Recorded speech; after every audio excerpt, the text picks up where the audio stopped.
Halo, Assalamualaikum warahmatullahi wabarakatuh. Jumpa kembali dengan saya, Ajen Mukarom dalam channel agents.id. Kali ini saya akan memaparkan materi kewirausahaan dengan topik business plan atau perencanaan bisnis sebagai sebuah persiapan dalam berwirausaha. Saudara sekalian, salah satu kunci sukses memulai sebuah bisnis adalah membuat sebuah perencanaan usaha atau bisnis yang matang dan realistis. Perencanaan usaha atau bisnis sangat berguna untuk menilai apakah bisnis yang kita tekuni tersebut layak atau profitable dan berjangka panjang atau prospektif. Dengan perencanaan bisnis yang matang juga sangat berguna apabila kita ingin mengajak mitra bisnis, ya, investor termasuk pihak bank dalam hal ini, ataupun calon kreditor untuk berinvestasi dalam bisnis yang kita jalankan. Lalu, apa yang dimaksud dengan business plan? Mari kita lihat slide berikutnya.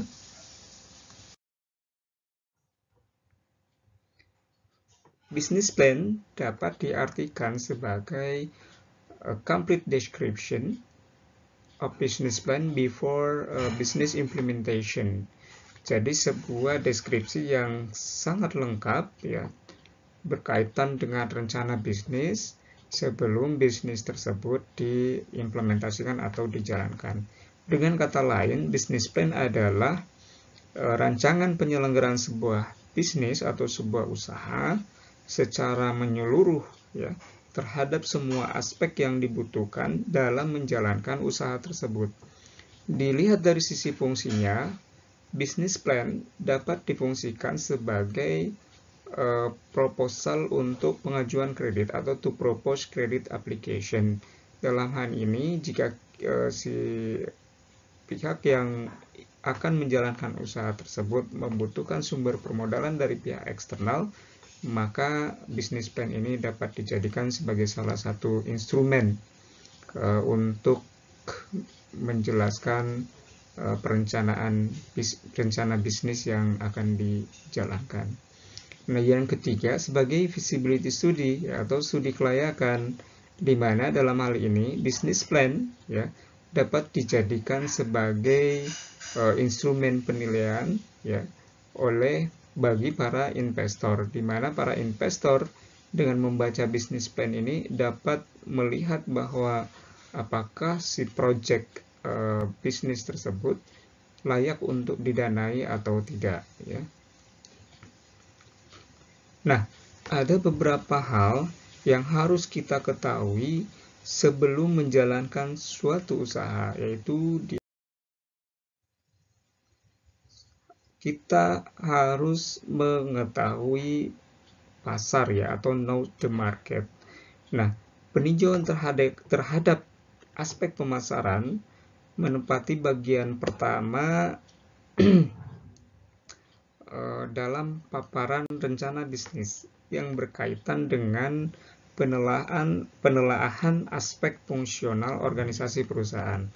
Hal ini merupakan penelaahan yang cukup logis, saya kira, karena sebelum perusahaan memiliki kejelasan tentang pasar mana yang akan dituju, produk apa yang akan dibuat untuk pasar sasaran tersebut, dan komponen bauran pemasaran lainnya, maka kita belum bisa melakukan perencanaan aspek-aspek lainnya, ya, seperti misalkan menentukan bahan baku yang dibutuhkan, ya, mesin yang dibutuhkan untuk kegiatan produksi, teknologi yang akan digunakan, seberapa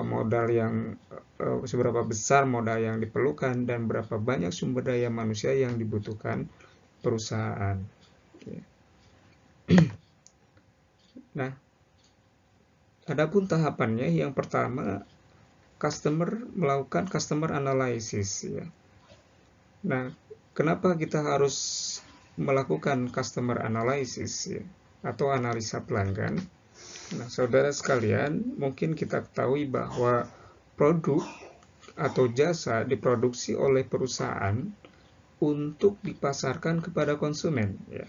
Oleh sebab itu, produk yang dibuat oleh perusahaan harus disesuaikan dengan kebutuhan konsumen, ya, karena merekalah yang akan menyerap dan membeli produk kita. Oleh sebab itu, produk yang dibuat oleh perusahaan harus disesuaikan dengan kebutuhan dan keinginan konsumen. Perusahaan dapat mengetahui kebutuhan dan keinginan konsumen ini yaitu dengan cara melakukan analisis pelanggan tersebut.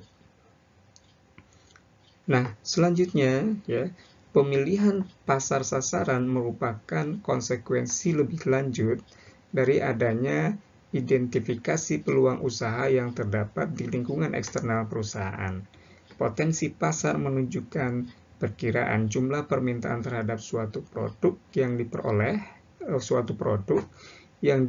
melalui perhitungan ya jumlah pembeli yang potensial ya yang diperkirakan akan membeli suatu produk dikalikan dengan frekuensi pembelian produk tersebut dalam periode waktu tertentu dan dikalikan dengan harga jual produk tersebut. Setiap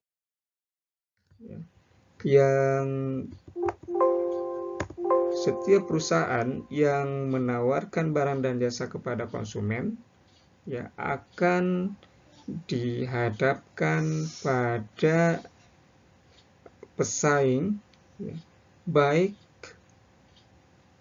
pesaing yang menawarkan barang dan jasa yang sama maupun pesaing yang menawarkan barang dan jasa substitusi.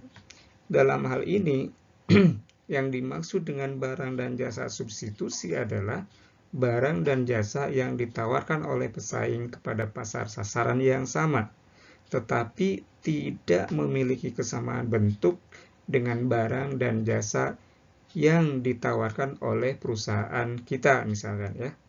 Nah, meskipun demikian, produk atau jasa tersebut memiliki kesamaan fungsi dengan barang dan jasa yang ditawarkan oleh perusahaan kita ya.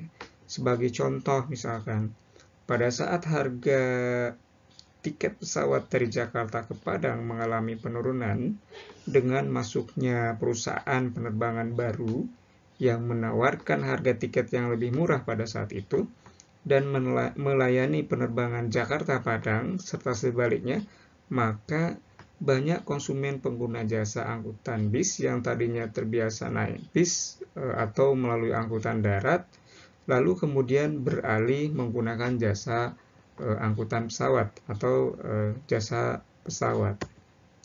Nah, karena demikian, ya maka dari itu sangat penting sebelum kita menyusun bisnis plan melakukan analisis kompetisi atau analisis persaingan di pasar yang sesungguhnya. Nah, dengan demikian, setelah kita melakukan analisis persaingan ya, di pasar, maka kita bisa meramalkan kondisi pasar yang sebenarnya yang nantinya akan kita masuki sebagai arena untuk memasarkan produk atau jasa yang dihasilkan oleh perusahaan.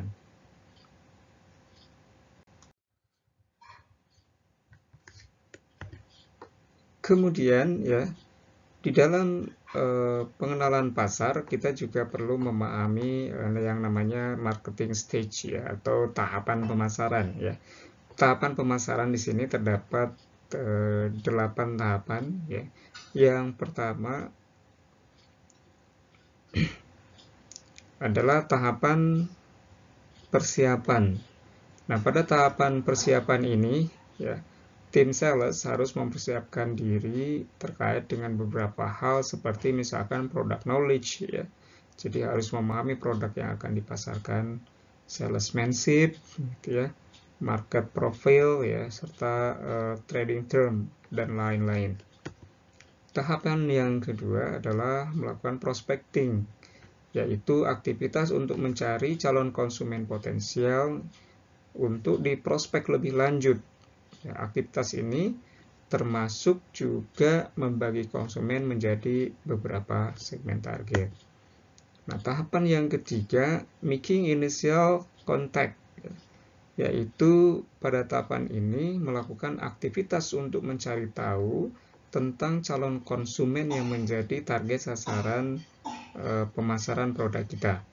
Nah, si salesperson harus tahu berapa hal yang berkaitan dengan pemasaran dan penjualan, seperti tempat tinggal, preferensi, ya, kemudian minat terhadap produk, daya beli calon konsumen, dan apa yang mereka butuhkan yang relevan dengan produk perusahaan. Tahapan yang keempat, masih tahapan yang ketiga, kemudian ya mencari metode komunikasi yang paling efektif dengan calon konsumen. Ya. Komunikasi ini termasuk pemilihan waktu yang tepat, misalkan ya topik pembicaraan untuk opening yang tepat dan lain sebagainya. Selanjutnya tahapan yang keempat, presenting the product, yaitu aktivitas utama dalam proses penjualan. Ya. Apapun bentuknya, karena ini adalah tahapan di mana salesperson harus menyajikan atau mempresentasikan semua hal tentang produk yang harus dikaitkan dengan kebutuhan konsumen. Pada tahap presentasi ini, seringkali biasanya diikuti oleh demo produk ya, atau fungsi produk agar konsumen yakin atau memahami fungsi produk dengan baik. Pada tahap ini, salesperson harus bisa menciptakan persepsi yang positif di mata calon konsumen ya, bahwa produk tersebut valuable, artinya bisa digunakan dan dapat memenuhi kebutuhan konsumen, serta memberikan benefit yang lebih atau bisa menyelesaikan permasalahan konsumen. Tahapan yang kelima, handling objection. Ya, aktivitas ini adalah terkait dengan menghandle atau menjawab keberatan-keberatan yang diajukan konsumen, yang biasanya berhubungan dengan sejauh mana produk bisa memberi benefit kepadanya atau sejauh mana bisa menyelesaikan permasalahan mereka. Pada tahap ini, salesperson harus bisa menjawab keberatan-keberatan tersebut ya. Jangan sampai tidak bisa menjawab ya. Dan hal terbaik adalah bagaimana menciptakan situasi di mana konsumen sendiri yang menjawab keberatan itu. Itu yang paling baik ya. Intinya bagaimana mengubah keberatan menjadi jawaban ya, atau alasan untuk membeli produk, untuk mendapatkan benefit yang ditawarkan produk tersebut. Tahapan yang keenam adalah closing the sale ya. Ini adalah aktivitas penting berikutnya, yaitu closing penjualan.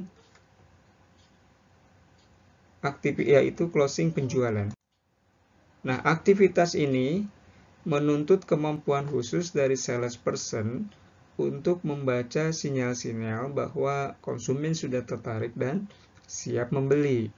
Pada momen yang demikian, langkah terbaik adalah melakukan closing dengan menggunakan skrip penutup penjualan. Jika salesperson tidak bisa membaca sinyal ini, maka bisa jadi konsumen menjadi tidak tertarik dan berubah pikiran. Nah, tahapan yang ketujuh adalah suggestion selling. Ya, suggestion selling. Ya. Ini adalah di mana si salesperson menyarankan pembelian kepada konsumen yang dia prospek. Dan yang kedelapan adalah sales follow up. Ya, aktivitas ini ini yang sering dilupakan oleh salesperson ya. Aktivitas pasca penjualan ini kadang dianggap tidak penting, apalagi untuk penjualan produk yang pembelian berulangnya rendah, yang repeat ordernya rendah. Padahal ini adalah tahap yang baik untuk mengetahui bagaimana konsumen menanggapi produk kita, bagaimana tingkat kepuasan konsumen, dan yang terpenting, apa saran konsumen untuk hal ini. Kemudian, tujuan aktivitas after sales ini adalah untuk membangun hubungan yang baik dengan pelanggan, ya. Dengan hubungan yang baik, maka bisa jadi akan terjadi pembelian ulang yang lebih tinggi, atau pelanggan secara sukarela akan merekomendasikan produk yang dia beli ke kolega, teman, atau saudaranya. Nah, setelah perusahaan dapat merumuskan pasar sasaran dan membuat strategi bauran pemasaran, maka pertanyaan selanjutnya adalah bagaimana perusahaan menghasilkan produk yang akan dipasarkan tersebut. Dengan kata lain, perusahaan harus merumuskan produk apa yang akan diproduksi. Nah, analisis produksi menjelaskan sistem operasi bisnis kita. Misalnya, bisnis kita adalah jenis produksi atau manufaktur, ya. Perlu diketahui bagaimana proses dari penerimaan pesanan produksi, ya, distribusi barang-barang, dan sistem penagihannya. Jika bisnis kita adalah bisnis jasa, maka kita harus menuliskan dengan jelas bagaimana cara menyalurkan jasa kepada pembeli. Nah, saat melakukan sebuah aktivitas bisnis, maka kita akan menjalankan sebuah pola atau proses dari ke menjadi, ya. Pada tahapan ini, sebuah bisnis ditantang untuk dapat menghasilkan produk, baik barang maupun jasa, untuk kemudian dijual kepada konsumen sesuai dengan target pasar yang sudah kita tetapkan.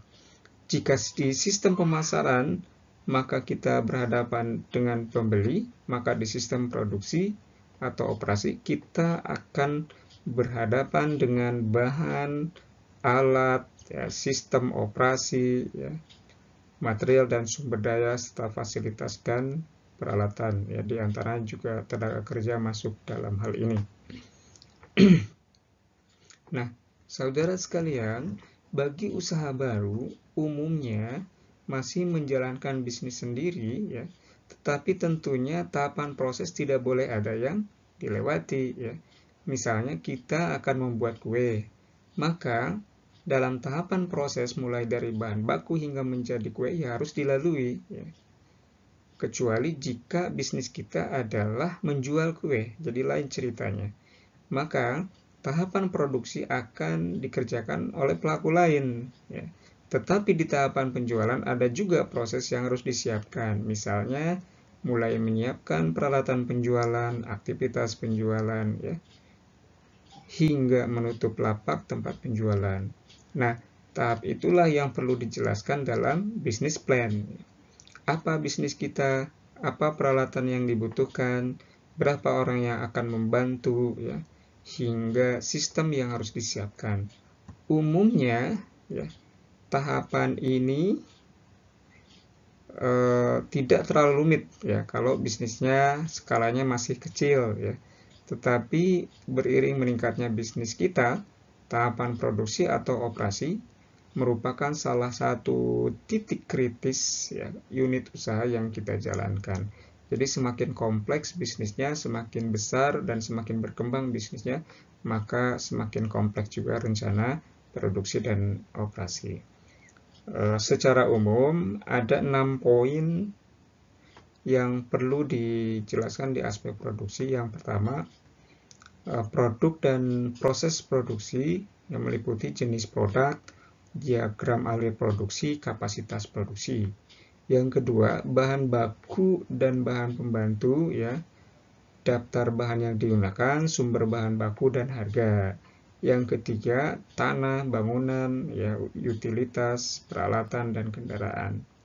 Keempat, tenaga kerja yang membantu aktivitas produksi atau operasi dan sistem kerjanya, ya. jumlah tenaga kerja dan besaran upahnya berapa. Yang kelima, kegiatan yang membutuhkan biaya, ya.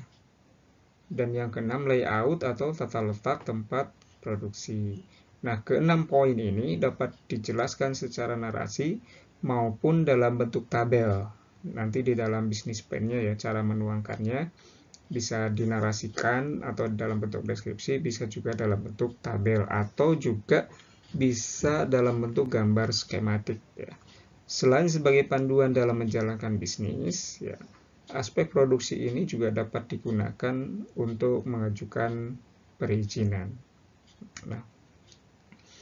Nah, rencana produksi dan operasi ya secara ringkas ya digambarkan dengan grafik ini, dengan bagan ini ya. Artinya yang pertama terkait dengan metode produksi dan operasinya ya. Kemudian material dan sumber daya yang akan digunakan di dalam memproduksi produk atau jasa, serta fasilitas dan peralatannya yang akan digunakan di dalam memproduksi, menghasilkan barang dan jasa yang diproduksi oleh perusahaan kita. Nah, kemudian setelah komponen itu terbentuk ya, kita lakukan analisis kompetitif. Apakah dengan metode produksi yang kita gunakan, material dan sumber daya yang kita gunakan, serta peralatan yang digunakan ini cukup kompetitif atau tidak ya. Selanjutnya, yang perlu kita rancang di dalam bisnis plan juga adalah rencana manajemen bisnis ya.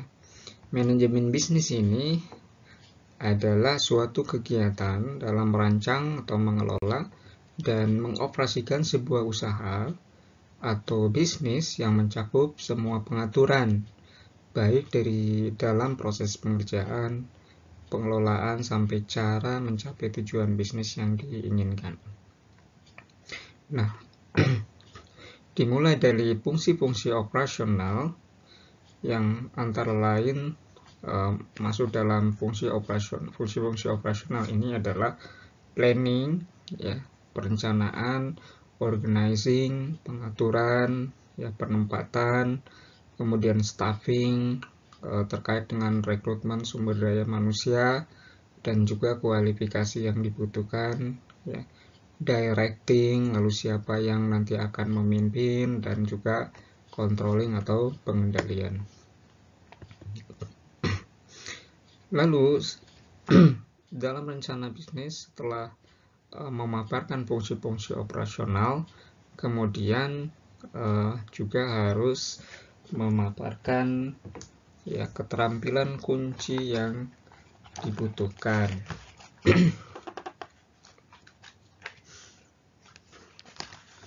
Nah, keterampilan kunci yang dibutuhkan ini terkait dengan sumber daya manusia dan desain pekerjaan atau human resource and job design.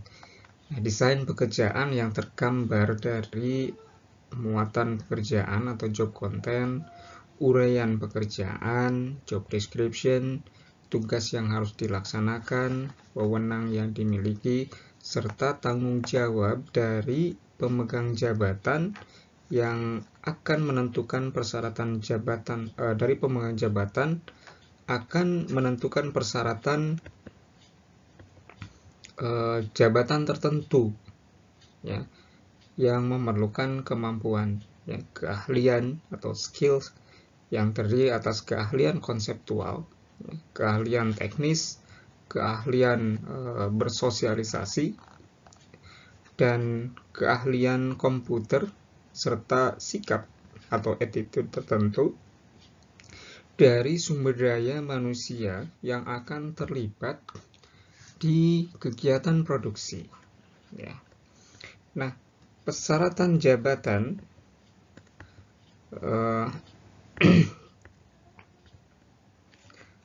persyaratan jabatan akan menentukan ya, kualifikasi sumber daya manusia yang akan direkrut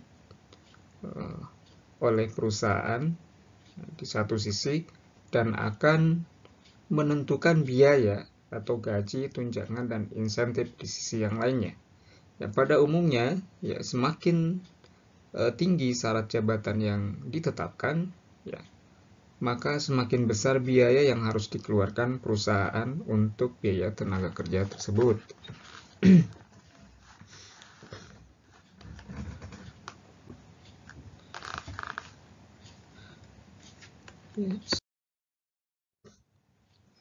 Ya, petunjuk perencanaan, petunjuk penyusunan bisnis plan. Ya. Nah, yang pertama, dalam bisnis plan harus memuat mission statement. Mission statement ini adalah misi dari bisnis yang akan dijalankan atau misi perusahaan yang akan kita jalankan.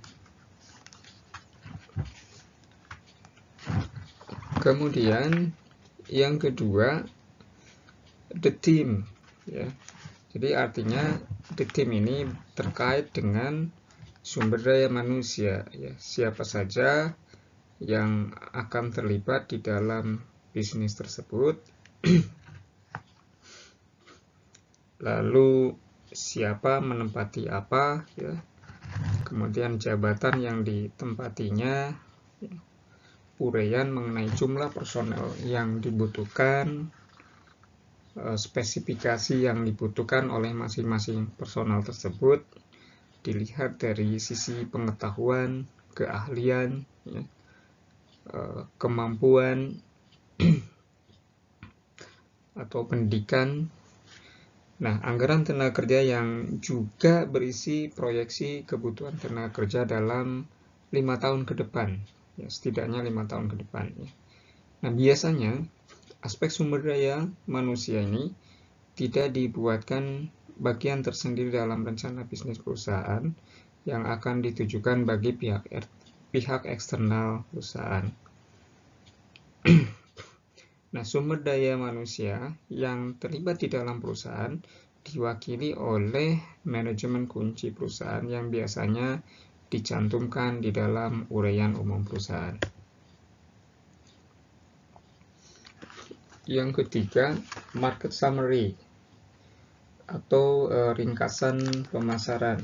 Ya, di sini berkaitan dengan rencana pemasaran dari produk atau jasa yang nantinya dihasilkan. Nah, market summary ini menjelaskan pasar sasaran yang dipilih, ya, serta bauran pemasaran yang dibuat perusahaan untuk memenuhi kebutuhan dan keinginan konsumen, ya, anggaran penjualannya, dan lain sebagainya. Kemudian opportunities atau kesempatan, ya, atau peluang-peluang. Nah, di dalam bagian opportunities ini, ya, di dalam bisnis plan tersebut dijabarkan kira-kira peluang-peluang apa yang dipandang oleh perusahaan bahwa dengan berdirinya bisnis ini, ya, memiliki sebuah peluang atau prospek yang cukup baik untuk dijalankan. Selanjutnya, rencana keuangan atau financial plan, ya, antara lain berisi mengenai proyeksi keuangan yang menunjukkan ekspektasi laba, ya, dari usaha yang akan dijalankan dalam beberapa tahun awal operasionalnya. Ya. Proyeksi keuangan ini seperti halnya meliputi proyeksi arus kas, ya, atau cash flow, proyeksi laba rugi, ya, dan lain sebagainya.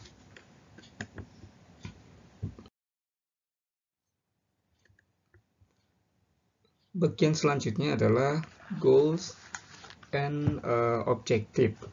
Jadi di sini menggambarkan, mendeskripsikan tujuan apa yang ingin dicapai perusahaan, ya, berikut strategi untuk mencapai tujuan tersebut. Jadi tidak hanya sekedar menetapkan tujuannya, ya, akan tetapi juga mencantumkan strategi yang ingin yang akan dilakukan untuk mencapai tujuan tersebut.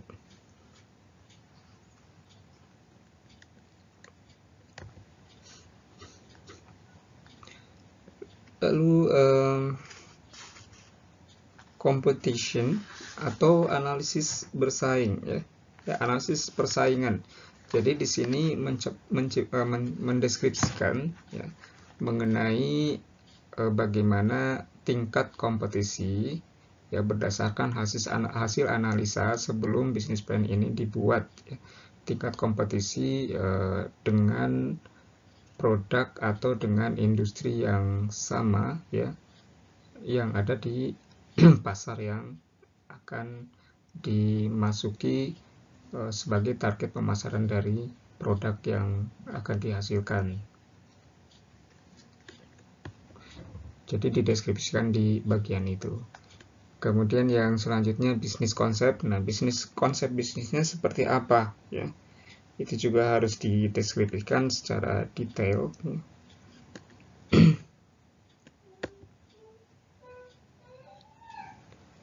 Terus resource requirement, ya, persyaratan sumber daya.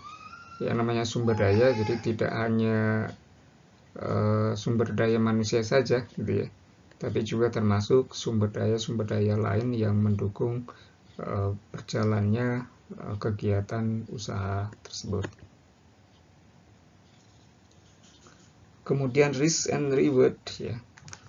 Jadi di sini menggambarkan resiko-risiko utama yang dihadapi oleh usaha yang akan dijalankan di masa yang akan datang, ya, atau di masa depan, dan bagaimana antisipasi yang dilakukan perusahaan untuk menghadapi risiko tersebut di masa yang akan datang.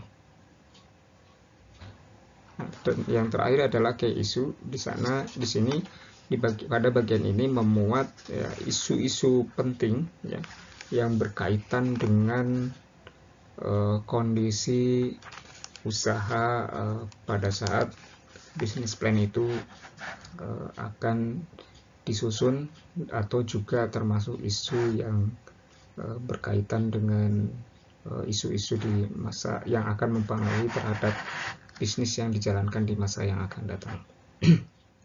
Nah, itu kira-kira, ya, outline dari bisnis plan sebagai panduan, ya, apa saja sih poin-poin atau judul-judul yang harus dimuat di dalam bisnis plan, ya. Di sini juga saya ingin menghadirkan contoh lain yang lebih sederhana, ya, dari cara penyusunan bisnis plan tersebut.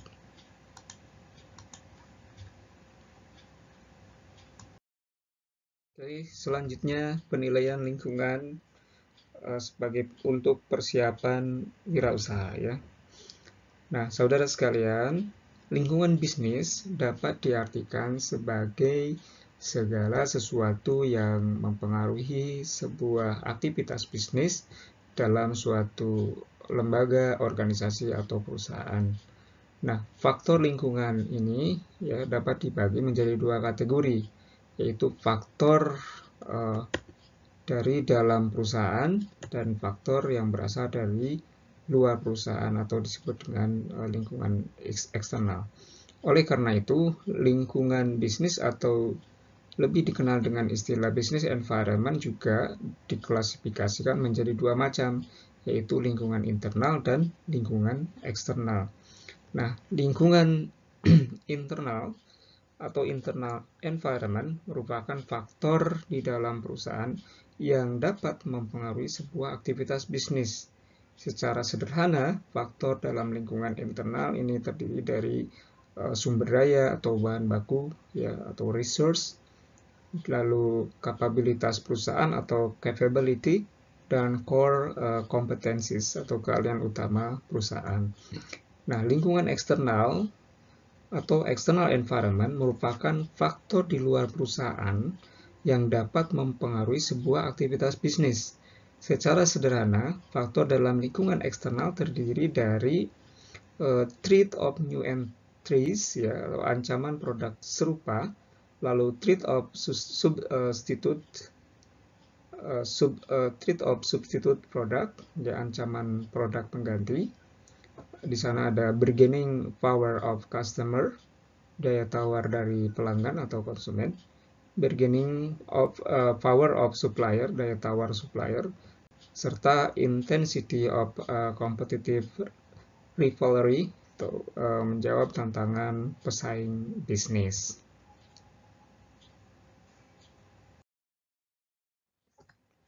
Nah, saudara sekalian, yang berkaitan dengan lingkungan internal ini biasanya berkaitan dengan kekuatan dan kelemahan, ya. Di antaranya bisa dikelompokkan ke dalam 3 kelompok. Yang pertama struktur, yaitu komunikasi, otoritas, dan tata kerja perusahaan sendiri. Ya, kemudian budaya, dalam ini harapan, nilai-nilai perusahaan, serta tujuan perusahaan. Dan yang ketiga adalah sumber daya, ya, terdiri dari aset keuangan, fasilitas, skill, serta fungsional.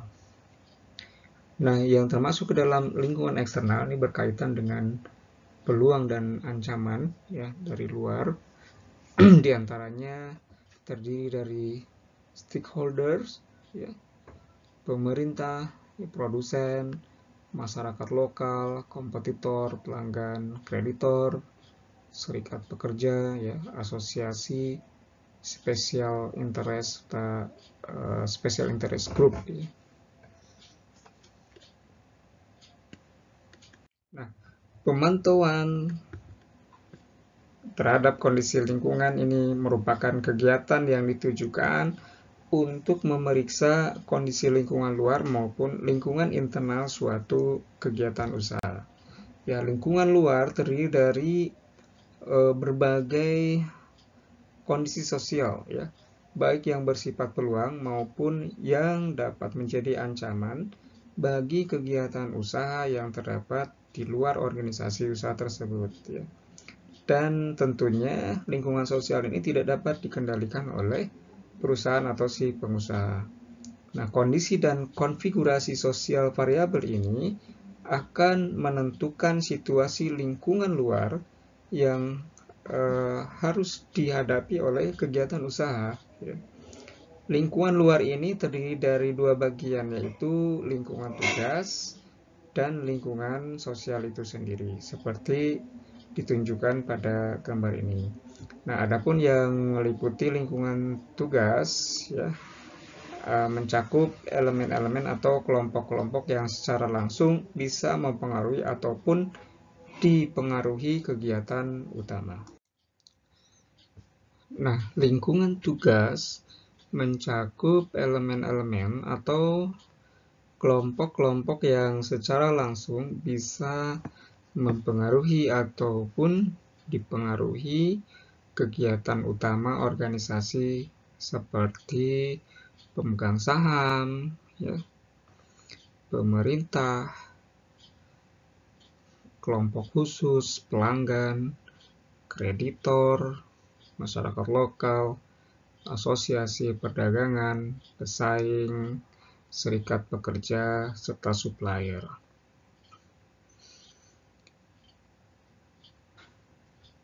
Nah, lingkungan tugas suatu jenis usaha juga sering kali disebut dengan istilah atau dinamakan industri, ya, dari jenis usaha tersebut.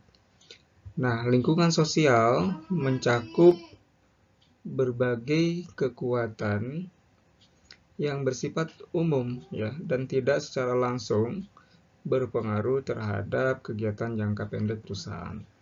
Walaupun demikian, ya, dalam jangka panjang berbagai kekuatan ini bisa terasa pengaruhnya, ya. Seperti misalkan tingkat pendidikan masyarakat, ya, pendapatan per kapita, dan sebagainya. Lingkungan internal terdiri dari social variable yang bisa berupa kekuatan maupun kelemahan, ya, dan terdapat di dalam perusahaan yang biasanya relatif dapat dikendalikan oleh perusahaan. Nah, variabel-variabel ini akan menentukan corak situasi dalam perusahaan ya ketika perusahaan tersebut menjalankan kegiatannya. Situasi tersebut dibangun oleh struktur kegiatan usaha, corak budaya, dan jenis sumber yang tersedia. Nah, struktur kegiatan usaha ini menunjukkan cara yang biasa dijalankan di dalam mengelola usaha ya, ditinjau dari aspek-aspek komunikasi, otoritas, dan aliran kegiatan ya, serta tergambarkan pada skema organisasi biasanya seperti itu. Yang kedua, budaya ya, menggambarkan corak kepercayaan, harapan, dan sistem nilai ya yang dianut oleh kebanyakan anggota organisasi, dan juga sesungguhnya menggambarkan corak perilaku yang biasanya dianut dan bisa diterima dalam organisasi. Nah, sumber daya terdiri dari berbagai aset yang dimiliki dan digunakan untuk mengubah bahan mentah atau input menjadi sebuah output. Ya, dalam hal ini bisa berupa produk ataupun jasa. Berbagai jenis sumber antara lain mencakup sumber daya manusia, kemampuan manajerial, aset keuangan, fasilitas produksi, keterampilan, serta berbagai jenis kemampuan lainnya. Selanjutnya, tinjauan makro, ya, lingkungan ekonomi dan lingkungan usaha. Ya.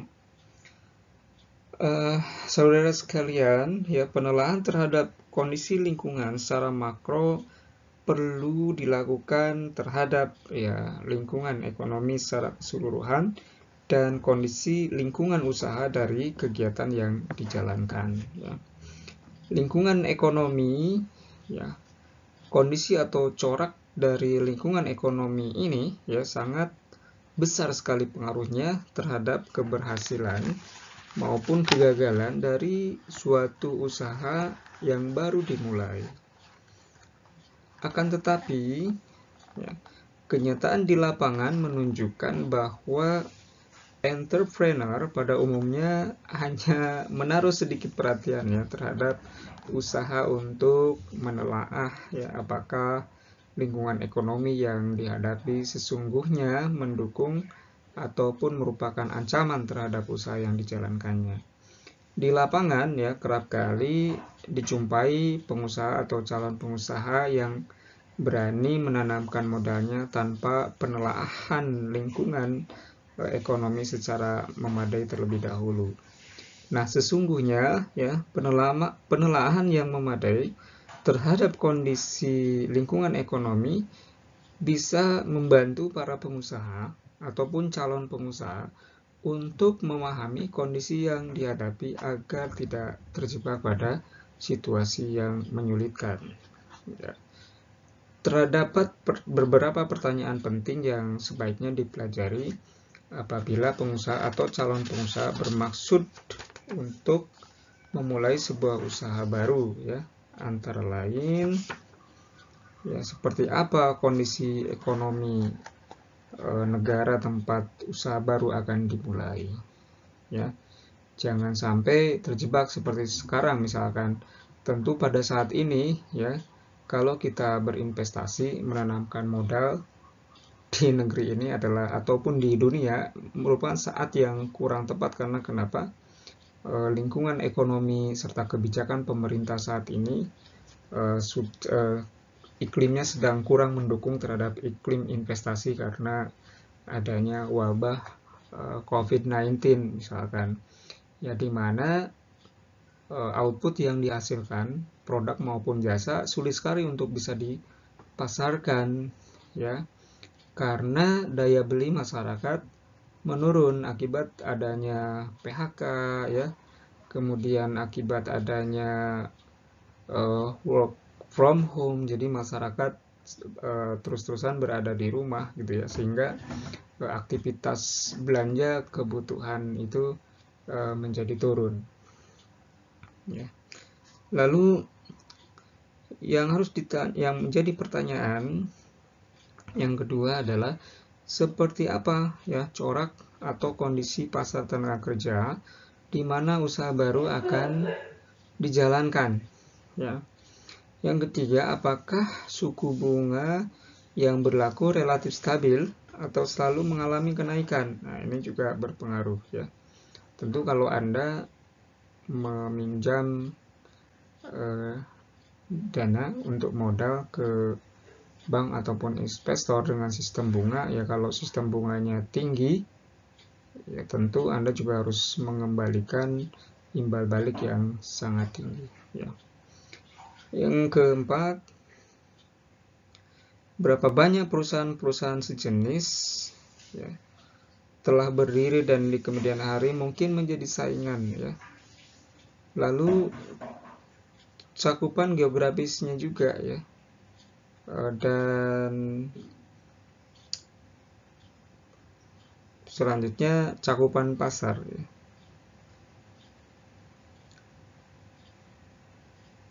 Kebijakan pemerintah serta tingkat persaingan. Kebijakan pemerintah saya kira tadi sudah sedikit disinggung di awal ya. Lalu tingkat persaingan ini terkait dengan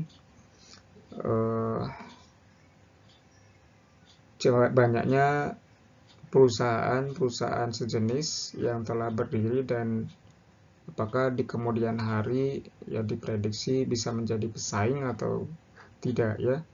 Lalu apakah perusahaan-perusahaan sejenis tersebut berukuran sama dengan usaha yang kita jalankan ataukah bervariasi ya. Apakah berbeda ukurannya dengan usaha baru yang tidak dijalankan? Bagaimana penyebaran lokasi perusahaan-perusahaan sejenis yang berpotensi menjadi saingan kita? Lalu apakah lokasinya tersebar atau hanya terkonsentrasi di suatu daerah tertentu? Kemudian dari sisi market share-nya, apakah perusahaan-perusahaan sejenis tersebut cenderung hanya melayani pasar lokal ya, atau juga melayani daerah lain ya. Apakah ada perusahaan sejenis yang melakukan ekspor? Apakah memang terdapat peluang untuk memasarkan produk yang dihasilkan di pasar luar negeri ya. Itu saya kira beberapa pertanyaan-pertanyaan penting yang bisa dijadikan dasar analisa terhadap kondisi lingkungan ekonomi. Lalu dilihat dari aspek kebijakan pemerintah, adakah peraturan-peraturan pemerintah yang mungkin berpengaruh terhadap jenis usaha yang akan dijalankan? Nah, ini seperti halnya ya kondisi terkini ya, dengan adanya wabah corona atau COVID-19, pemerintah mengeluarkan kebijakan bahwa perusahaan di luar yang ditentukan dalam peraturan pemerintah ya, yang seperti halnya yang bergerak di bidang makanan, kemudian alat kesehatan dilarang beroperasi ya karena status saat ini sedang pembatasan sosial berskala besar atau PSBB. Maka dari itu ya, aturan tersebut tentu dilihat dari sisi investasi sangat tidak menguntungkan karena kenapa? Ya otomatis si perusahaan akan berhenti beroperasi. Ya. Jadi saya kira itu ya beberapa hal yang menjadi pertanyaan penting ya dari aspek lingkungan ekonomi. Nah, jawaban dari beberapa pertanyaan ini ya akan memberikan gambaran awal tentang usaha yang dijalankan dan juga corak lingkungan ekonomi yang akan dihadapi.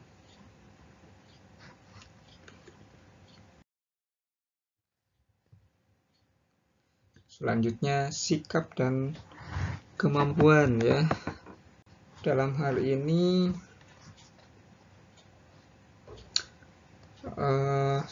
entrepreneur yang akan memulai usaha baru perlu menyadari bahwa diperlukan sikap dan keterampilan tertentu agar memiliki kemampuan untuk membaca kondisi lingkungan ekonomi.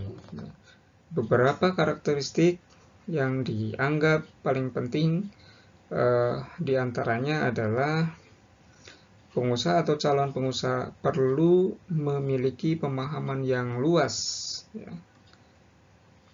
mengenai pengaruh lingkungan luar, terutama elemen-elemennya yang mungkin berpengaruh terhadap usaha yang hendak dijalankan. Yang kedua, pengusaha atau calon pengusaha perlu memiliki kemampuan untuk menafsirkan dan menerjemahkan pengaruh luar menjadi pola pengelolaan ataupun pola pengambilan keputusan yang tepat dalam menjalankan usaha. Perumusan pola dan pengelolaan ataupun pola pengambilan keputusan yang tepat ini perlu bertumbuh pada pemahaman yang holistik, yang menyeluruh terhadap kegiatan maupun jenis kegiatan dalam usaha yang dijalankan. Yang ketiga, pengusaha dan calon pengusaha perlu memiliki kemampuan negosiasi yang handal, dan juga kompromi untuk menyelesaikan berbagai jenis konflik, dalam hal ini konflik kepentingan yang terjadi karena berbagai jenis konstituen ternyata memiliki sasaran maupun nilai sosial yang berbeda. Dan yang keempat, pengusaha atau calon pengusaha perlu memiliki kecerdasan intelektual yang memadai untuk mempelajari dan memahami berbagai permasalahan dan perkembangan yang terjadi di masyarakat. Pengusaha atau calon pengusaha ini perlu memiliki kemampuan berpikir jernih agar dapat menghadapi berbagai permasalahan yang terjadi. Selanjutnya, bagaimana memahami lingkungan aturan pemerintah atau kebijakan, Nah, saudara sekalian, perusahaan tentu perlu mentaati peraturan dan undang-undang yang berlaku di tempat perusahaan itu menjalankan kegiatan usahanya. Karena itu, ongkos-ongkos yang diperlukan itu ongkos-ongkos yang perlu dikeluarkan oleh perusahaan maupun besarnya keuntungan yang dapat diperoleh bisa dipengaruhi oleh perubahan-perubahan peraturan pemerintah yang berlaku di daerah tersebut. Keputusan-keputusan mendasar seperti jenis usaha yang akan dijalankan, produk atau jasa yang akan dipilih sebagai keluaran perusahaan, lokasi kegiatan, cara memasarkan produk atau jasa yang dihasilkan, harga yang hendak ditawarkan, dan berbagai kebutuhan mendasar lainnya akan terpengaruh oleh aturan-aturan yang berlaku. Sebagai contoh, misalkan di Amerika menunjukkan bahwa aturan-aturan yang dikeluarkan oleh pemerintah seringkali mempengaruhi usaha berukuran kecil dari berbagai sudut, dari berbagai segi, seperti misalkan harga, biaya siluman, persaingan sehat, ketenagakerjaan, dan investasi. Dari sisi harga, biasanya usaha kecil seringkali terpaksa menaikkan harga jual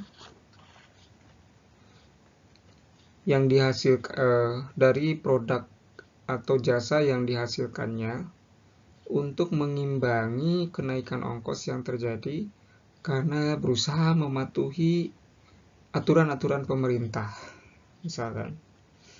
Nah, di Indonesia sendiri seringkali perusahaan terpaksa menaikkan harga untuk mengimbangi biaya-biaya siluman atau biaya tidak resmi yang harus dipenuhi oleh perusahaan di lapangan. Contohnya di kita kalau mau mengurus perizinan, ya mungkin ya kalau zaman dulu, kalau sekarang saya kurang tahu ya, seringkali suka ada ya tips-tips tambahan di luar tarif resmi lah, seperti itu ya kira-kira. Lalu persaingan usaha ya. Nah, aturan-aturan pemerintah yang baru ataupun yang mengalami perubahan sering lebih terasa dampaknya pada perusahaan-perusahaan berukuran kecil, sehingga cenderung membuat usaha kecil menjadi lemah ya, di dalam persaingan, terutama menghadapi usaha yang berukuran besar. Lalu peraturan mengenai ketenagakerjaan misalkan ya, contohnya penerapan pesangon, penerapan upah minimum regional, upah minimum provinsi, ya. Lalu kemudian tunjangan-tunjangan ketenagakerjaan, ya, dan lain sebagainya. Ya. Apalagi sekarang di kita ya, berkembang isu ya investasi Cina ya yang ditanamkan di Indonesia ya, juga termasuk dalam klausulnya harus mengakomodir ya atau mengakomodasi tenaga kerja dari Cina ya. Contohnya seperti yang banyak diberitakan ya di dalam media online yang paling baru itu, yang rencana kedatangan 500 tenaga kerja asal China ya, untuk menjadi tenaga kerja pengolahan pabrik nikel di Polewali Mandar. Itu juga menjadi salah satu yang saya kira sangat ironis ya. Lalu kebijakan atau peraturan mengenai investasi, nah ini juga perlu kita pahami dengan baik karena pasti akan memberikan pengaruh terhadap bisnis atau usaha yang dijalankan. Nah, selanjutnya membaca kondisi lingkungan usaha atau lingkungan industri. Ahli strategi yang terkenal itu Michael Porter ya berpendapat bahwa kegiatan membaca kondisi lingkungan pada dasarnya dilakukan ya untuk menjawab dua hal penting. Ya.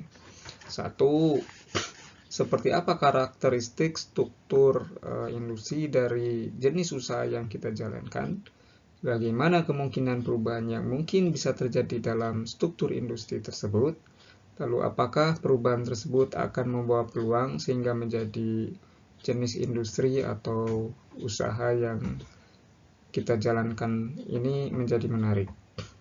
Yang kedua, bagaimana posisi sosial perusahaan ya, yang kita jalankan dalam struktur industri tersebut. Ya. Pertanyaan ini muncul karena pada jenis industri menarik sekalipun, keberhasilan perusahaan hanya akan tercapai apabila perusahaan yang kita jalankan memiliki posisi sosial yang baik dalam struktur industri. Ya, sebaliknya, sekalipun kita berada dalam sosial industri yang kurang menarik, perusahaan akan tetap mampu mencapai keberhasilan apabila menempati ceruk usaha yang tepat. Dalam usaha untuk memahami kondisi lingkungan, ya, pemahaman terhadap corak struktur industri yang ditempatinya merupakan langkah penting berikutnya ya bagi sebuah perusahaan yang baru berdiri. Seperti yang digambarkan pada skema ini, yang menjelaskan elemen-elemen penting yang ikut bermain dalam suatu jenis struktur industri ya, dan tentunya perlu mendapatkan perhatian dari perusahaan-perusahaan yang berada dalam struktur industri tersebut ya. Di antaranya misalkan ya, komponen-komponennya adalah adanya pendatang baru ya, Apa yang dapat dianalisa dari sini ya? Ada yang pertanyaan yang penting ya dalam untuk menganalisis pengusaha pendatang baru. Apa yang menjadi hambatan bagi pengusaha pendatang baru ya? Faktor-faktor apa yang bisa mengurangi hambatan tersebut? Lalu perusahaan pendatang baru mana yang berpotensi untuk maju, serta apa karakteristiknya? Seperti apa kira-kira strategi bersaing perusahaan baru tersebut? Dari sisi pemasok, nah, yang bisa dianalisa adalah perusahaan mana yang menjadi pemasok, lalu seberapa besar ukurannya, ya, bagaimana tingkat kepadatannya, seberapa terkonsentrasi jenis usaha yang dijalankan, berapa peran output pemasok yang dibeli oleh sekian persen pembeli misalkan. Apakah perusahaan-perusahaan sering berganti pemasok ya? Berapa persen output pemasok yang dibeli oleh jenis usaha ini dan lain sebagainya. Nah, lalu dari sisi pembeli ya, perusahaan mana yang menjadi pembeli bagi jenis usaha ini ya. Lalu seberapa besar kepadatannya.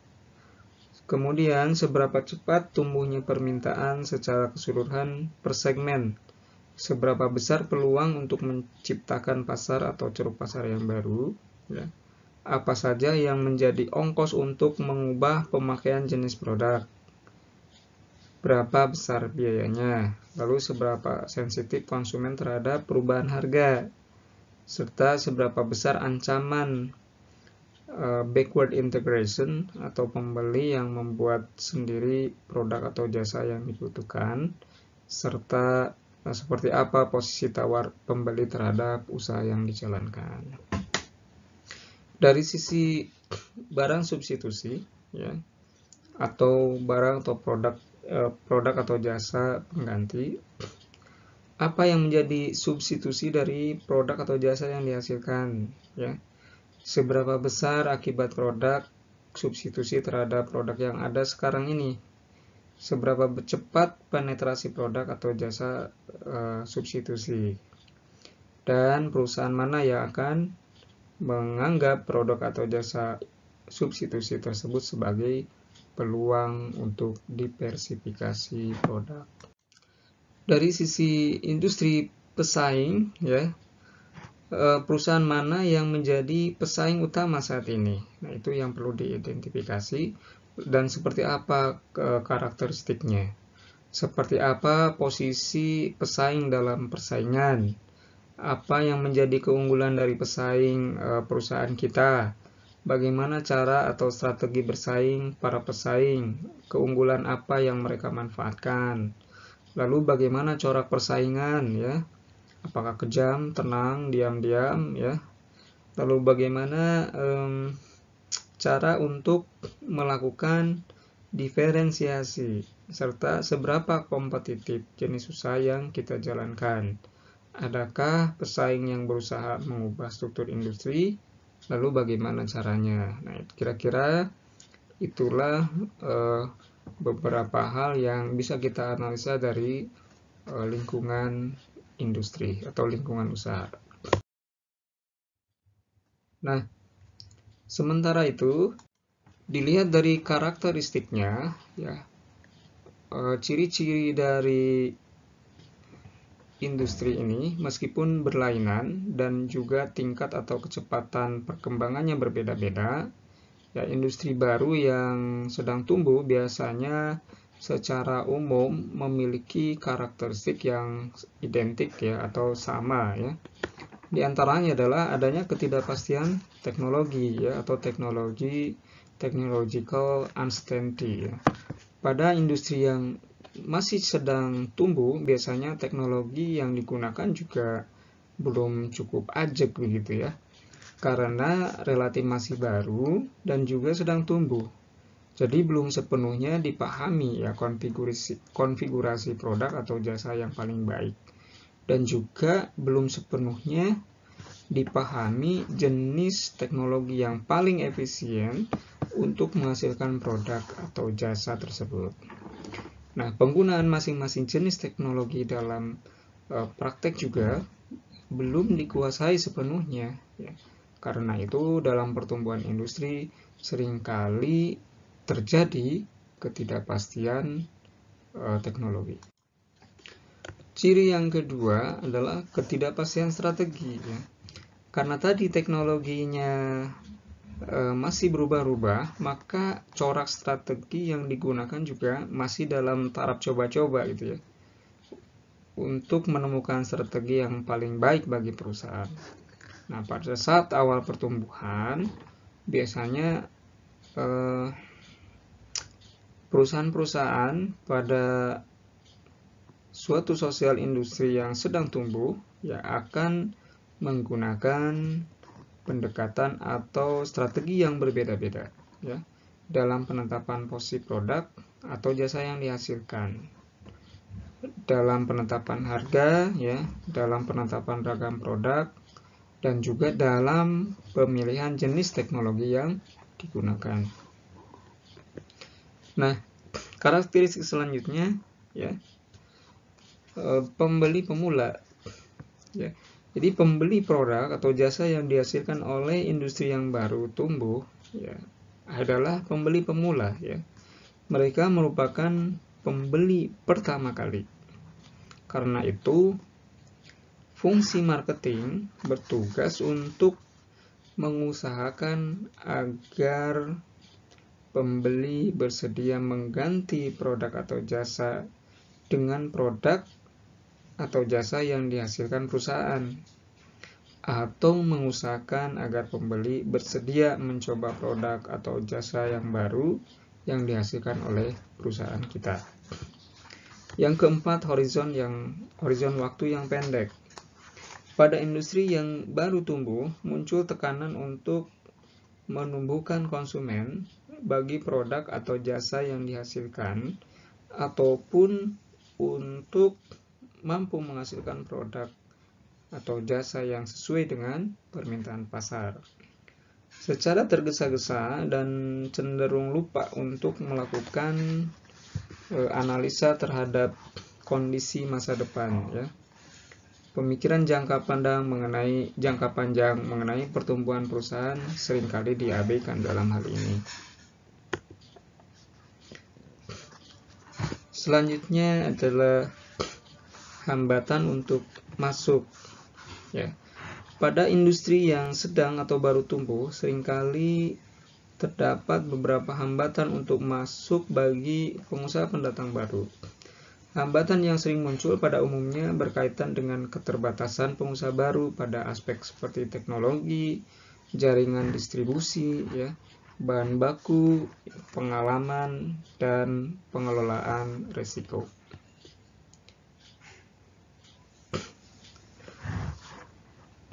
Nah, analisis persaingan, hal ini juga penting untuk mendapatkan perhatian, ya.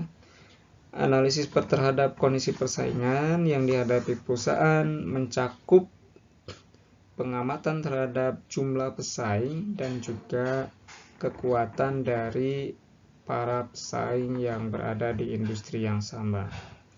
Dalam melakukan penelaahan terhadap persaingan, penting untuk menyadari keseluruhan elemen yang berpengaruh terhadap persaingan seperti petunjuk pada tadi ya gambar sebelumnya, yaitu dengan mempertimbangkan sosial apa yang bisa mendorong terjadinya persaingan antar perusahaan dan tindakan apa saja yang bisa muncul di dalam persaingan tersebut. Lalu tinjauan mikro lainnya adalah analisis terhadap komunitas ya. Analisis terhadap lingkungan mikro difokuskan terhadap lokasi atau komunitas di mana sebuah usaha baru akan dijalankan ya. Penetapan lokasi di mana usaha baru hendak dijalankan perlu didahului dengan memahami kondisi lokasi atau komunitas ya, di mana usaha baru hendak dijalankan, yaitu melalui analisis terhadap beberapa faktor seperti demografi, komunitas, ya, indikator ekonomi, tren populasi, iklim bisnis.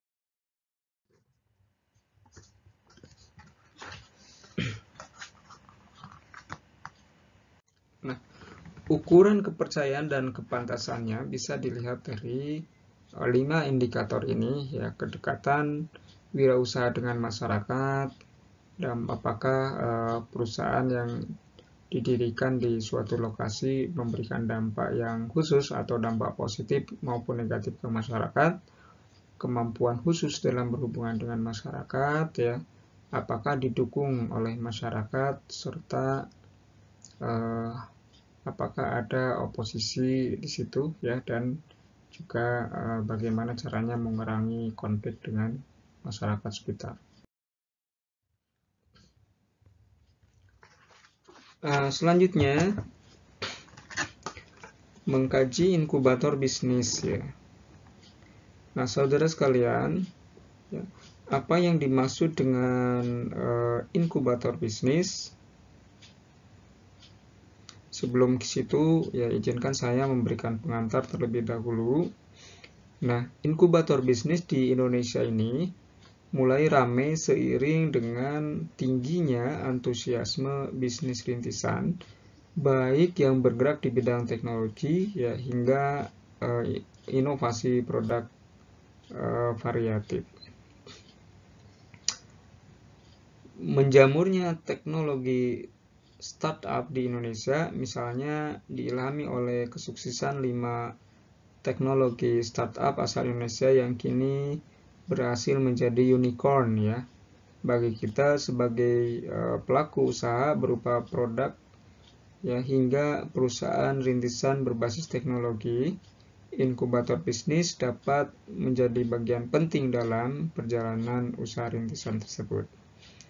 Meski begitu, ya, masih banyak yang seringkali keliru di dalam memahami inkubator bisnis ini, ya, di dalam memahami definisi pengertiannya, ya, fungsinya, hingga alur inkubasi bisnis.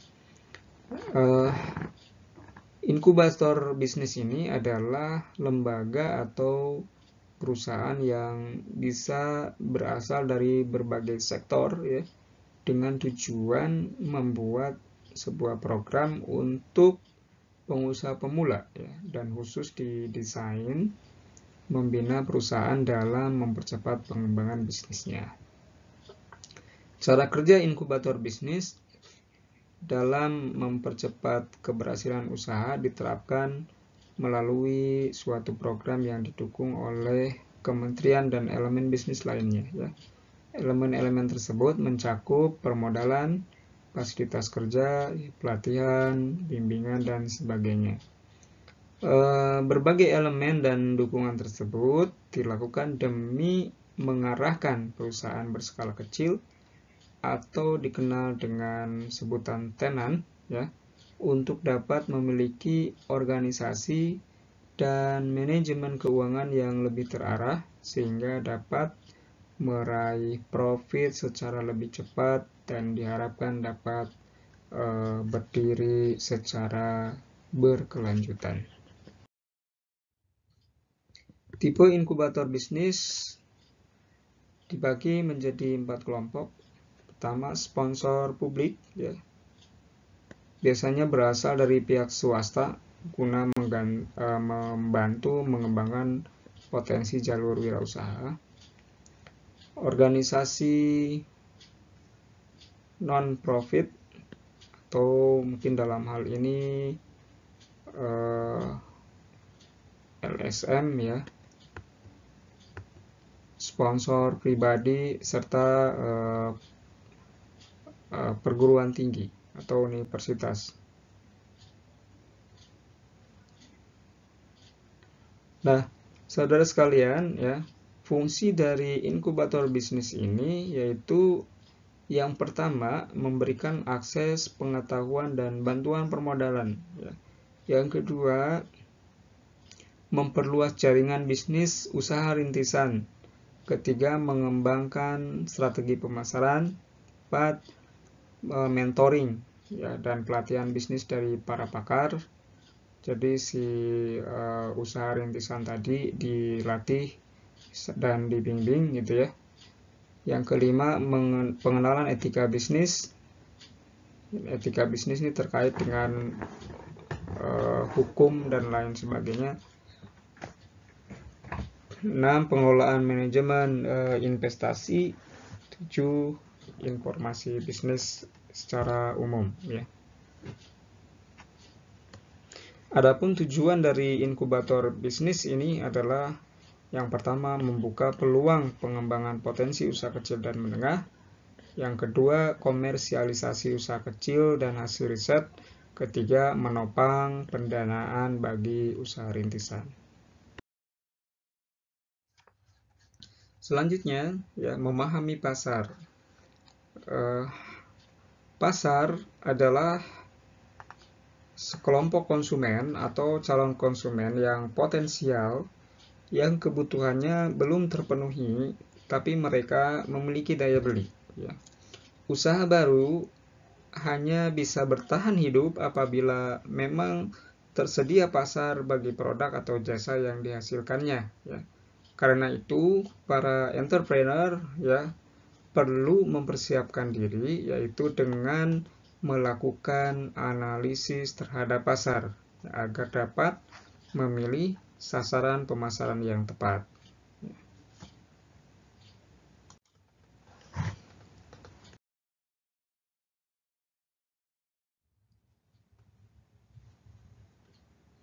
Salah satu langkah analisis pasar yang dapat dilakukan yaitu dengan melakukan riset pemasaran, ya, di mana tahapan dari riset pemasaran tersebut meliputi perumusan tujuan, ya. Yang kedua, menentukan sasaran riset. Yang ketiga, mengumpulkan data primer dan sekunder serta mengembangkan instrumen penelitian pasar.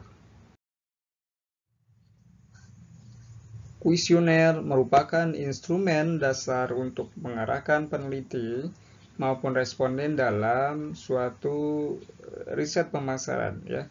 Sehingga dengan demikian, kuesioner perlu dirancang secara cermat sebelum digunakan. Ada beberapa hal berikut yang perlu dipertimbangkan di dalam penyusunan daftar pertanyaan, ya. Yang pertama, pastikan pertanyaan-pertanyaan yang digunakan sesuai dengan tujuan dan sasaran yang spesifik. Kedua, tempatkan pertanyaan yang sederhana di awal, ya, dan yang lebih sulit di akhir. Ketiga, hindari pertanyaan-pertanyaan yang bias, artinya tidak menimbulkan makna yang ambigu, ya. Keempat, berikan petunjuk yang singkat di dalam menjawab. Jadi harus diberikan penjelasan ringkas dan jelas pada kuesioner. Kelima, ya, jika memungkinkan, gunakan pertanyaan berskala daripada pertanyaan ya atau tidak, ya, untuk mengukur intensitas frekuensi pengalaman. Nah, setelah data yang diperlukan terkumpul, ya, selanjutnya data tersebut ya perlu diolah agar bisa menjadi bermanfaat, ya. Data dalam jumlah yang besar seringkali hanya berupa kumpulan fakta yang tidak berarti dan perlu ditafsirkan terlebih dahulu sebelum bisa menarik kesimpulan. Untuk mengelompokkan dan menyederhanakan data ya, agar lebih mudah dipahami dan digunakan, biasanya ya digunakan tabel, ya, diagram, grafik, atau metode-metode grafis lainnya.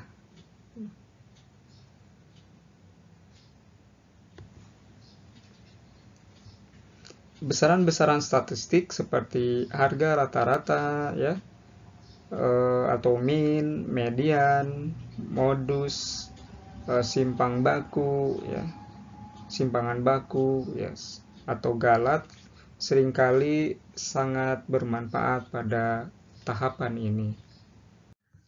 Walaupun fakta di lapangan menunjukkan bahwa riset pemasaran dapat membawa manfaat bagi usaha baru ataupun usaha yang berukuran kecil, akan tetapi kebanyakan dari entrepreneur atau pelaku usaha ini enggan melaksanakannya. Ya. Terdapat berbagai alasan mengapa keengganan memanfaatkan riset pemasaran ini muncul. Antara lain adalah faktor biaya yang harus dikeluarkan dalam pelaksanaan riset, kemudian kompleksitas atau kerumitan dalam pelaksanaannya, juga dianggap bahwa tingkat kebutuhan akan keputusan strategis seperti yang dihasilkan oleh riset pemasaran masih rendah, dan juga dianggap tidak relevan dengan kegiatan bisnisnya.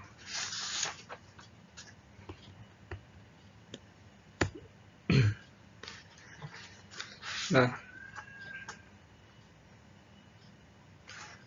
saudara sekalian, pemasaran yang efektif dibangun melalui 3 elemen utama, yakni falsafah, segmentasi pasar, dan perilaku konsumen. Ya.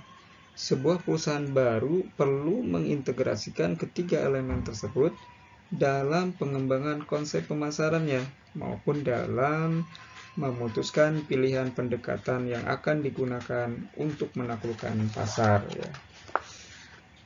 Pendekatan semacam ini akan membantu dalam merumuskan tahapan-tahapan yang akan dilalui dalam memasarkan produk atau jasa yang dihasilkan.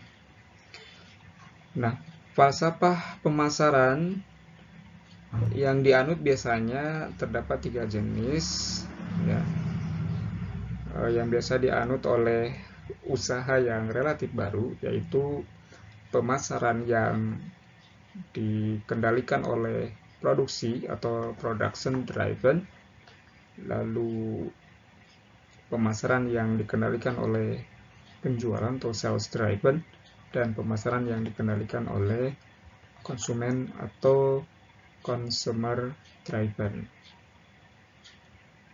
Nah, falsafah pemasaran yang dikendalikan produksi biasanya didasarkan pada anggapan bahwa jika perusahaan mampu melaksanakan kegiatan produksi secara efisien, maka pemikiran mengenai pemasaran bisa ditetapkan kemudian.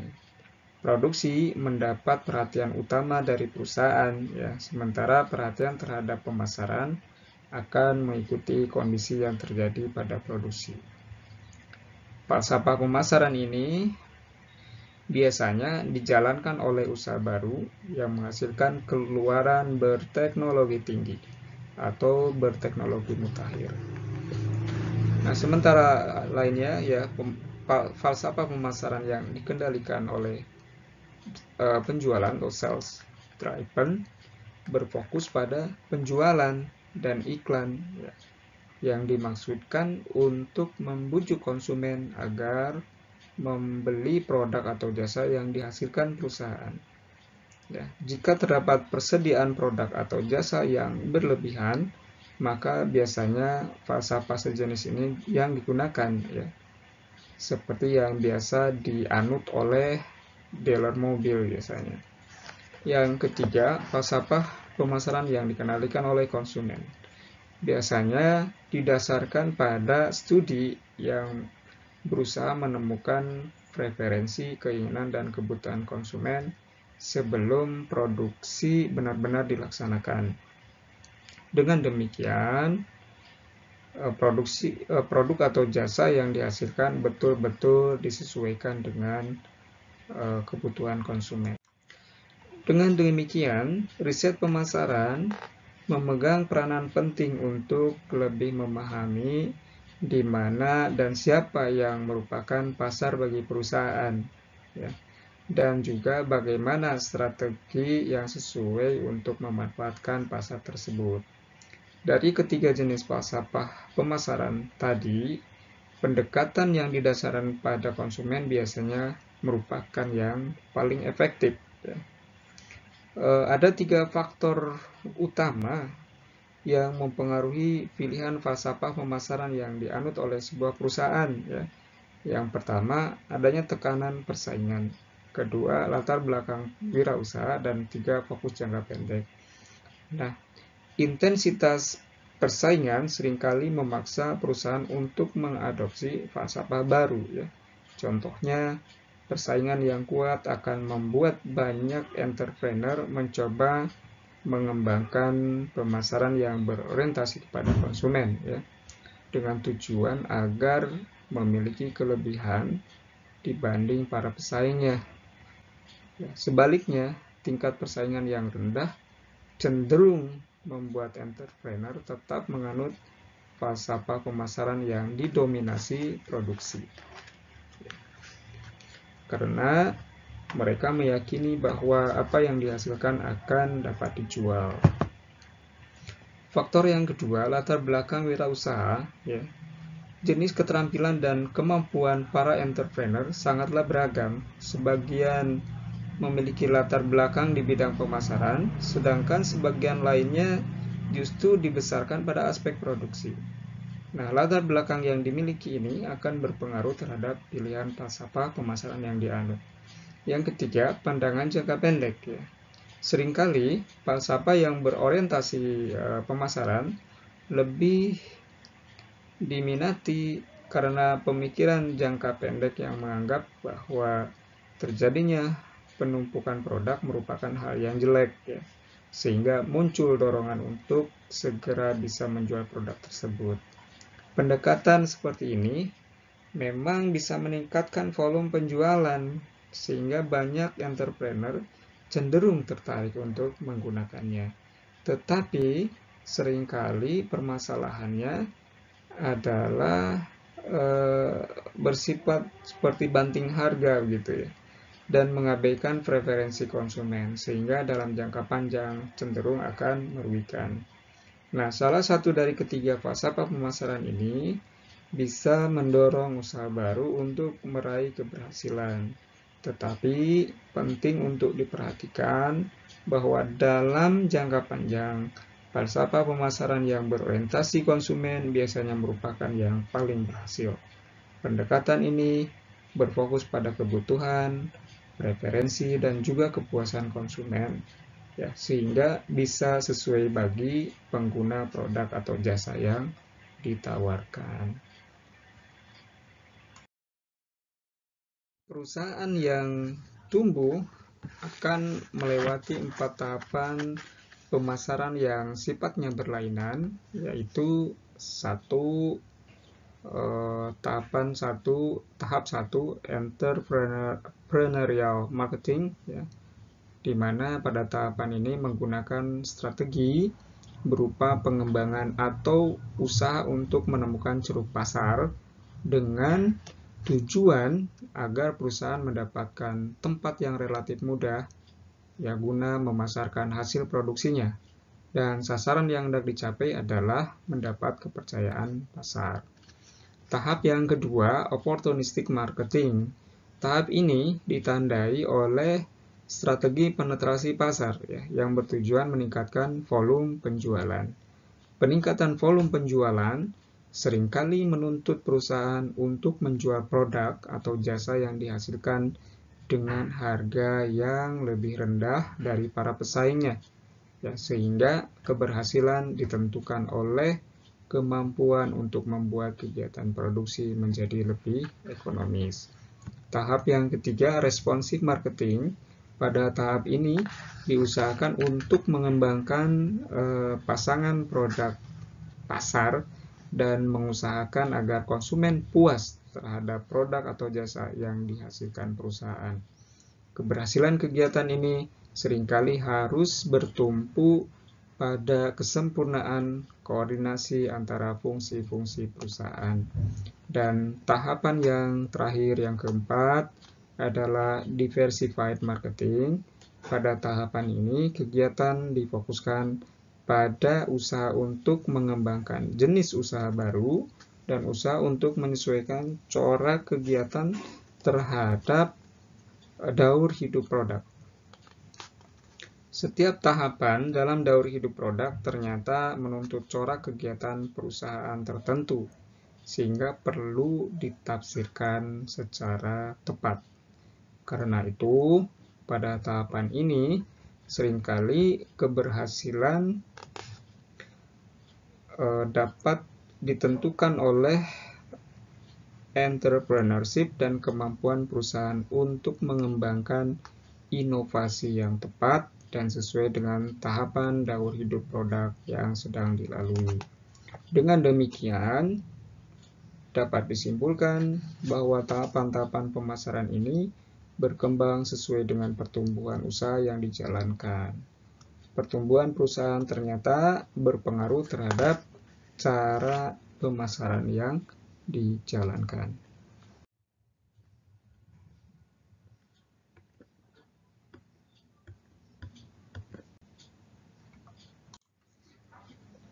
Telemarketing merupakan penggunaan komunikasi melalui telepon untuk menjual barang-barang langsung kepada konsumen.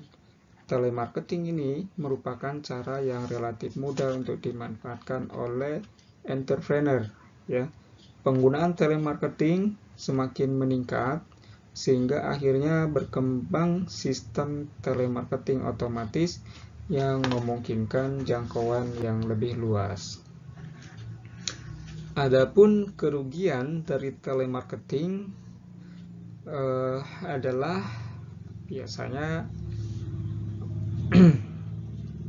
gaji dan komisi yang rendah. Jadi teknik penggunaan yang buruk bisa menggagalkan strategi telemarketing, ya, misalnya karena kebiasaan karyawan yang buruk seperti tidak ramah, tidak jujur, dan lain-lain yang sebenarnya bisa dihilangkan melalui pelatihan. Lalu terjadinya persaingan ataupun kerjasama yang buruk antara tenaga telemarketing dengan tenaga penjual yang langsung di lapangan. Karena itu, perlu dikembangkan komunikasi dan koordinasi yang baik antara kedua kelompok ini sehingga tidak menimbulkan kekecewaan bagi konsumen. Dan selanjutnya, pekerjaan sebagai telemarketing ini merupakan pekerjaan yang monoton, ya, sehingga biasanya memiliki turnover yang tinggi atau pergantian staf yang terus berganti-ganti, ya. Pekerjaan menghadapi telepon juga seringkali dianggap sebagai pekerjaan yang tidak bergengsi, ya. Perlu dirumuskan sistem pengembangan karir yang baik sehingga tenaga telemarketing tidak memandang rendah pekerjaannya. Jadi nilai plusnya, ya, biasanya kontak melalui telepon seringkali lebih baik daripada kontak langsung, ya, karena mampu membuat konsumen menjadi kurang tertekan. Dan impresi awal, walaupun seringkali keliru, bisa mempengaruhi keberhasilan menjual. Ya, telepon hanya mendengarkan suara penjual sehingga bisa membatasi impresi yang buruk. Lalu jangkauan geografis, ya. Kontak melalui telepon bisa dilakukan dengan jangkauan geografis yang lebih luas dibanding penjualan secara langsung, serta dapat menghemat waktu, ya. Karena biasanya penjualan langsung menghabiskan waktu yang relatif lama untuk perjalanan, ya, dan menunggu waktu untuk bertemu dengan konsumen. Nah, dengan telemarketing bisa memiliki waktu lebih banyak untuk menjual, ya. Jika seorang konsumen sedang tidak bisa dihubungi, dengan telemarketing perusahaan bisa mengontak yang lain sehingga waktu tidak terbuang. Telemarketing juga merupakan cara yang paling cepat untuk mendapatkan gambaran tentang strategi penjualan juga untuk mencoba strategi penjualan yang baru dan dapat pengendalian yang lebih baik, di mana tenaga penjual dalam telemarketing tidak meninggalkan perusahaan sehingga lebih mudah dikontrol atau dikendalikan. Mengurangi pembajakan, ya. Tenaga penjual dalam telemarketing jarang meninggalkan perusahaan, ya, sehingga tidak sering bertemu langsung dengan konsumen ataupun dengan tenaga penjual dari perusahaan pesaing, ya, sehingga jarang menerima tawaran untuk pindah bekerja. Nah, pengeluaran untuk imbalan lebih rendah. Tenaga penjualan dalam telemarketing biasanya tidak memerlukan imbalan yang relatif lebih rendah dibanding tenaga penjualan yang bergerak di lapangan. Maksudnya tidak memerlukan imbalan yang relatif tinggi, ya. Serta ongkos keseluruhan menjadi rendah sehingga bisa lebih hemat.